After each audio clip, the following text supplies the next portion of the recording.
Lalu benarkah pemberian amnesti kepada para penghina Jokowi adalah sinyal kuat Prabowo mulai menjauhi Jokowi? Kita bahas bersama Ketua Great Institute Syahganda Nainggolan, lalu juga ada Waketum Jokowi Mania Andi Azwan, dan analis politik Carta Politika Yunarto Wijaya yang sudah bergabung via Zoom. Di studio ada Bung Ganda dan Bung Andi, apa kabar? Baik, selamat sore. Selamat sore. Mas Toto juga bisa dengar suara studio ya? Selamat sore, Bung Andi, Bang Syahganda. Oke. Selamat sore, Toh. Oke, saya mau ke Bung Ganda dulu. Bung Ganda, amnesti kepada Sekjen PDIP sudah dikasih. Kemudian ternyata kepada kedua penghina Presiden Joko Widodo juga itu diberikan pengampunan. Bisa dibaca sebagai sinyal tertentu antara Pak Prabowo dan juga Pak Jokowi semakin merenggang?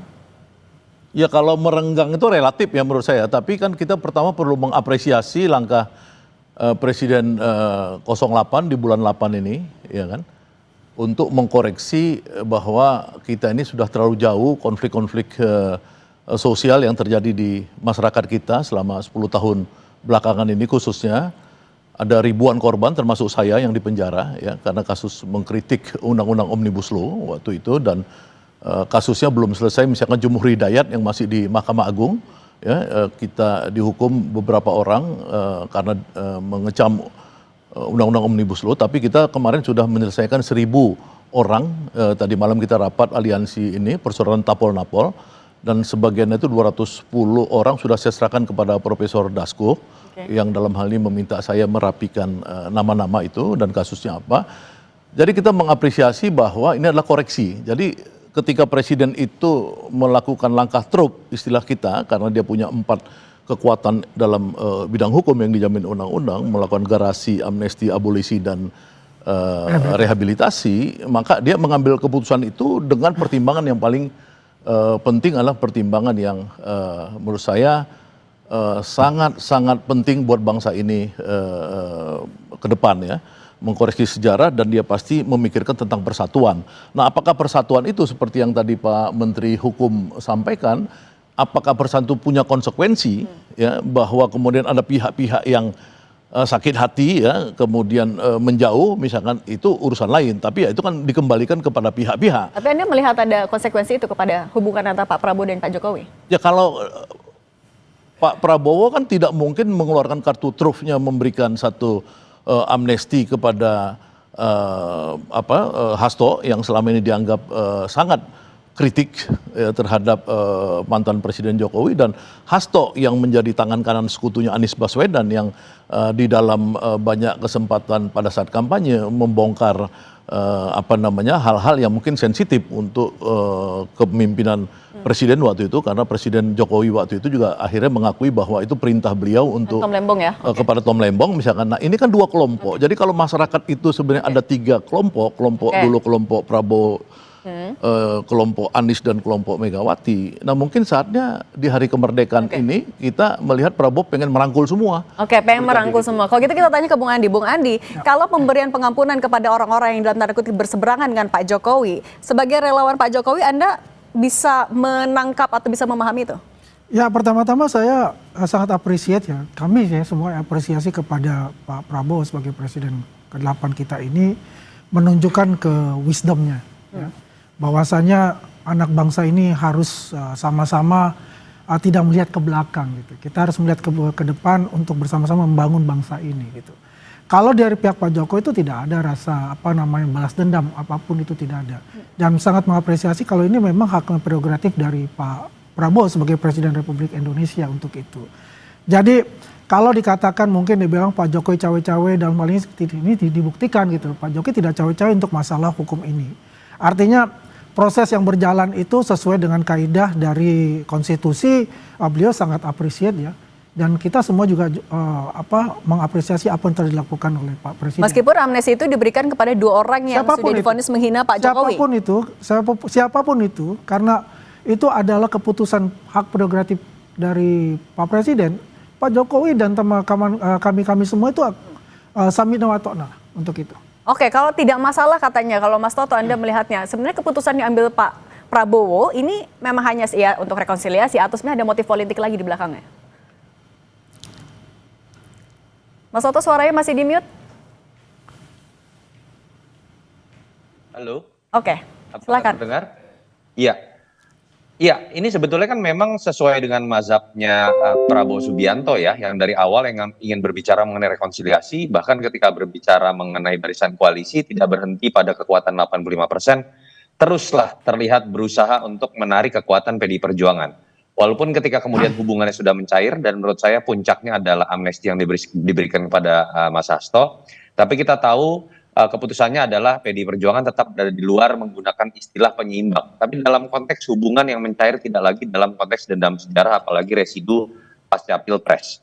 Itu yang pertama menurut saya terlihat konsisten. Yang kedua suka atau tidak, dari sisi persepsi, ini yang kemudian akan membuat image Pak Prabowo lebih positif. Suka atau tidak ya, dengan majunya Mas Gibran secara kontroversial, sebagai calon wakil presiden Pak Prabowo, lalu kemudian menjadi wakil presiden, ada image seakan-akan ada kekuatan Jokowi yang tetap ada dalam pemerintahan Prabowo. Paling tidak dalam pengambilan keputusan yang tidak kemudian menganakmaskan atau menganaktirikan pihak-pihak tertentu, termasuk yang dianggap sebagai musuh politik Pak Jokowi, Pak Prabowo paling tidak berhasil melepaskan dirinya dari image bahwa Pak Jokowi masih menjadi bayang-bayang presiden atau kekuatan lain dalam pemerintahan Prabowo. Dan ini bagus buat seorang presiden terpilih. Dan ada PR yang menurut saya tetap harus diselesaikan oleh Presiden Prabowo, dan ada juga catatan kritis artinya buat pemerintahan Presiden Jokowi. Ketika Pak Prabowo kemudian misalnya membebaskan beberapa pihak yang kemudian dianggap kena vonis pada zaman pemerintahan Jokowi, terutama terkait undang-undang ITE yang sering dianggap oleh teman-teman aktivis sebagai pasal karet, artinya kan ada pemberlakuan secara sistem hukum yang bermasalah pada rezim sebelum. Artinya ini kita nggak bisa lihat sekedar pengampunan kepada sosok tertentu, tapi sebuah kritik terhadap sistem yang sempat diberlakukan pada rezim sebelum. Tapi ada PR juga buat Pak Prabowo menurut saya, terutama dalam kasus Mas Hasto ataupun dalam kasus Tom Lembong, ketika Mensesnek mengatakan bahwa dua kasus hukum ini bernuansa politik yang menjadi alasan salah satunya untuk kemudian keluar amnesti dan abolisi. Presiden tidak boleh berhenti pada level memberikan amnesti abolisi sesuai haknya sebagai kepala negara. Presiden artinya mengakui dalam sistem hukumnya ada politisasi yang masih mungkin terjadi. Jadi seharusnya Presiden setelah ini tidak berhenti, tapi bicara bagaimana perbaikan sistem hukum sehingga hal-hal seperti ini tidak perlu terjadi lagi. Itu poin paling penting menurut saya. Oke, tapi Mas Toto, kalau Anda melihatnya artinya ada konsekuensi tentunya ketika Pak Prabowo mengambil langkah amnesti ini. Apakah artinya ini bisa dilihat ya Pak Prabowo mulai melihat kekuasaan atau pengaruh dari Pak Jokowi sudah mulai mengecil? Kalau saya sih dari awal melihat Pak Prabowo tidak dipengaruhi oleh Jokowi ya. Pak Prabowo dipengaruhi oleh Jokowi dalam konteks pencalonan. Suka atau tidak Gibran itu mewakili deal politik antara Prabowo dengan Jokowi. Tapi bagaimana menilai seorang Prabowo apakah berdiri independen atau tidak ketika sudah menjadi presiden, saya melihatnya bukan dari pidatonya yang teriak hidup Jokowi, bukan dari seberapa sering beliau kemudian bersilaturahmi, tapi apakah kebijakannya itu pas Prabowo atau tidak. Saya pernah berdebat juga dengan Bung Andi, saya mengatakan dengan masuknya Indonesia ke BRICS, dengan keluarnya program MBG, dengan tidak menggunakan APBN lagi untuk proyek infrastruktur, ini menunjukkan Prabowo berdiri independen. Tidak kemudian berbau Jokowi. Bahkan saya selalu mengatakan teman-teman relawan Jokowi harus legowo kalau kemudian akhirnya melihat sebuah fakta bahwa kebijakan Pak Prabowo itu berbeda dengan kebijakan Pak Jokowi. Kontinuitas itu nggak bisa dilihat dalam konteks sama dengan kebijakan Jokowi, dan memang seharusnya seperti itulah seorang presiden terpilih melaksanakan sebuah kebijakan independen, tidak terpengaruhi oleh. Kalau gitu kita juga tunggu Bung Ganda, tapi kalau dari catatan Anda, selain dua terpidana yang baru saja dapat amnesti, masih banyakkah terpidana lain yang ya di penjara dan perlu dapat amnesti karena menghina Presiden Jokowi? Ya ada 1000-an, ada 1000 lebih ya yang kita data. Kan kita ini kan dari mulai 2014 ya, 2012 dulu, 2012 kasus 212 ya, itu Rahmawati Soekarno Putri udah almarhum kan sekarang kan, Kiflan Zen dan lain-lain, itu kan juga butuh kepastian tentang status hukumnya yang masih sangkut sebagai tersangka. Padahal dia udah meninggal. Liusung Karisma ya, itu sudah meninggal, kasusnya masih tersangka. Egy Sujana waktu dia teriak di depan rumah Prabowo lawan people power, ditangkap sama rejim Jokowi, kemudian kasusnya masih tersandra sampai sekarang. Jadi memang ada seribuan kasus-kasus, baik kasus rencana undang-undang KUHP, kasus KUHP ya, kemudian rencana undang-undang perubahan undang-undang KPK dulu ya, banyak sekali yang ditangkap di zaman era Jokowi ini. Jadi tindakan Pak Presiden ini untuk yang kasus Tom Lembong dan kasus Hasto dan kemudian tadi ada Gus Nur ya, itu kan menunjukkan memang ini ada koreksi ya, koreksi terhadap masa lalu ya. Jadi saya sudah serahkan ke Pak Dasko data-data 1.000 nama itu ya, karena beliau juga menjanjikan dalam waktu dekat itu akan dibebaskan, diamnesti atau abolisi. Nah, jadi memang kita melihat bahwa presiden ini bisa jadi dia sudah menunjukkan kepada Pak Jokowi ya bahwa langkah ini mungkin menyakitkan Anda ya kan, karena Anda itu adalah bagian daripada orang-orang ini terpenjara. Seperti saya kan nggak ada kesalahan, cuma mengkritik undang-undang Omnibus Law, kenapa saya dipenjara misalnya gitu ya. Kayak 1.000 orang lebih yang artinya masih penjara dan menunggu. Enggak, sebagian masih nyangkut. Seperti Jumhur tadi kan nyangkut tuh di Mahkamah Agung. Egy Sujana kasus dia makar itu nyangkut. Rahmawati Soekarno Putri nyangkut. Itu kan banyak orang-orang yang dia itu tidak bisa jadi komisaris, ya kan, kalau ada yang tidak bisa jadi kerja di pemerintah, kalau dia urus SKCK apa segala gitu. Ini memang harus diselesaikan menurut saya. Oke, kalau akhirnya mereka semua diberikan pengampunan oleh Pak Prabowo, kalau dari Anda relawan Jokowi, apakah Anda rela? Tapi jangan dijawab dulu Bung Andi. Kita akan kembali saat lagi, tetap bersama kami di Kompas Petang. Sama kami ada Bung Ganda, Bung Andi dan juga Mas Toto. Saya lanjutkan ke Bung Andi. Bung Andi, 1.000 lebih nasibnya masih digantungkan. Ini mereka orang-orang yang menghina Pak Jokowi loh, menghina Pak Jokowi. Kalau misalnya semuanya kemudian dikabulkan dapat pengampunan, Anda sebagai relawan rela?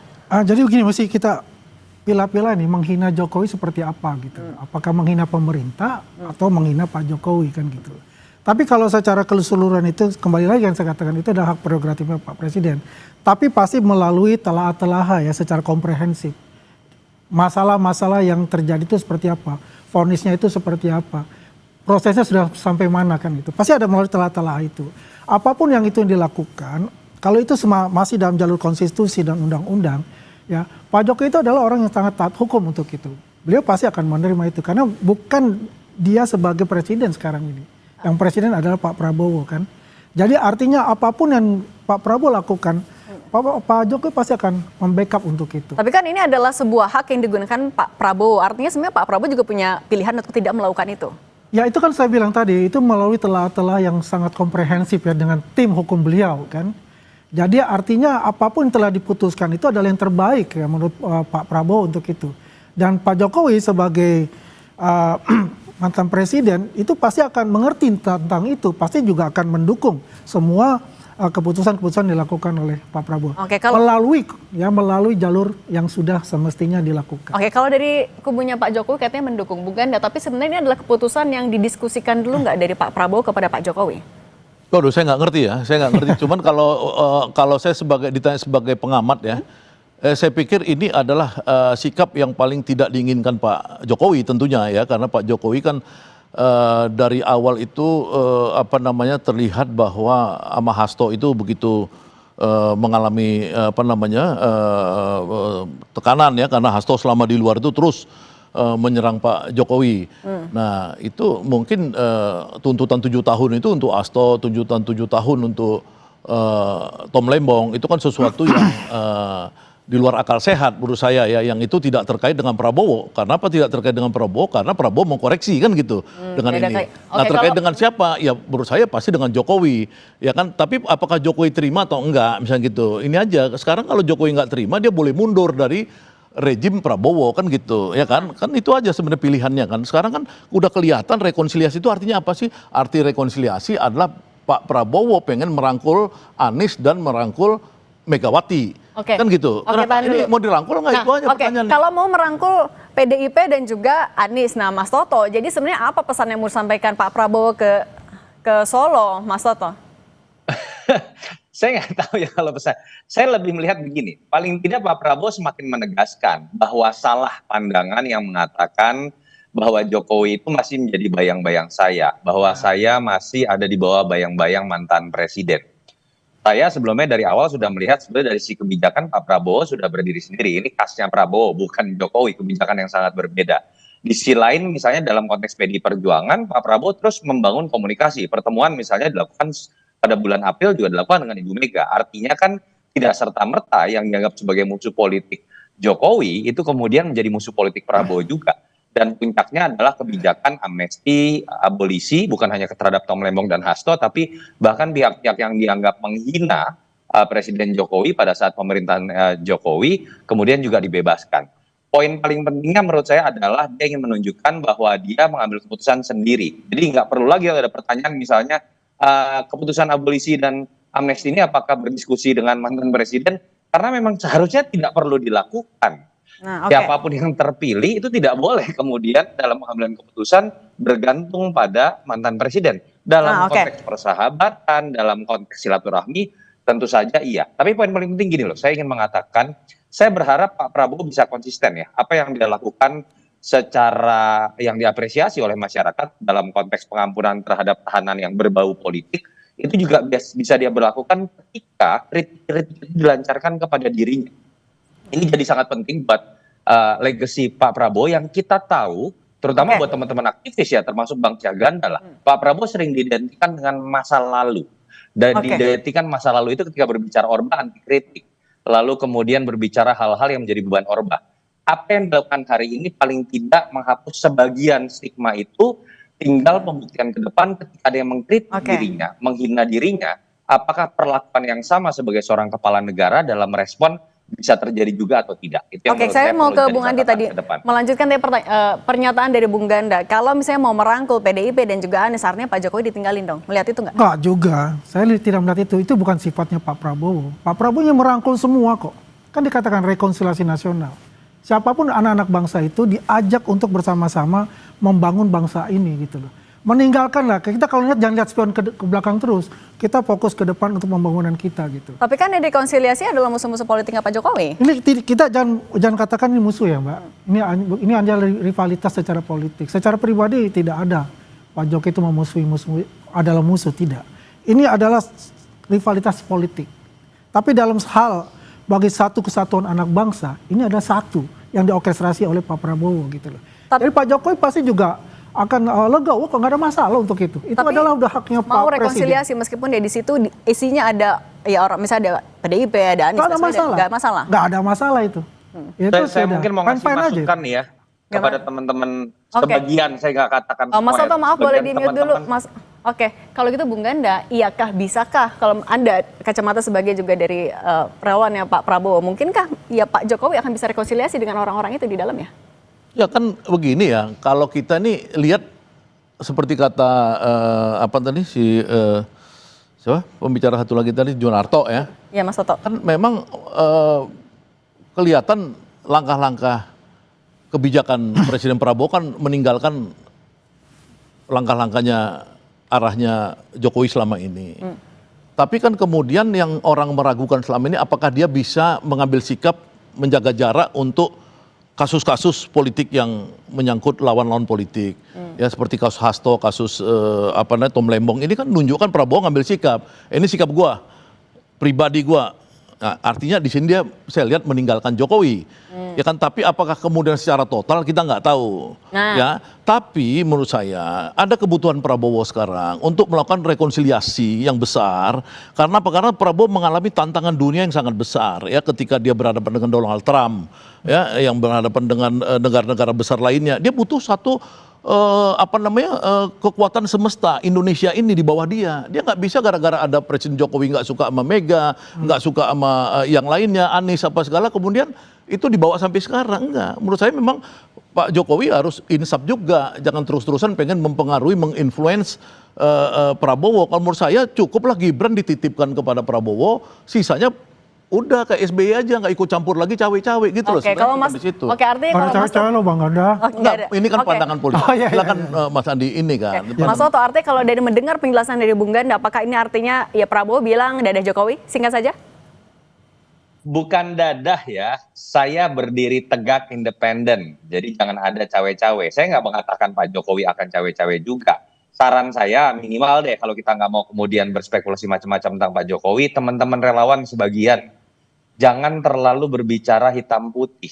Ini contoh ya, Sylvester itu sering loh dalam diskusi tentang forum pemakzulan, tentang memberikan masukan, analisisnya langsung dikaitkan dengan yang kalah pemilu, yang sakit hati. Hal-hal itu yang membuat nama Pak Jokowi semakin jelek ketika Anda berbicara sebagai relawan Jokowi. Karena pada kenyataannya Prabowo sangat menyukai rekonsiliasi. Yang tadi Bang Syahganda katakan memang modal dasar dalam situasi global yang tidak mudah.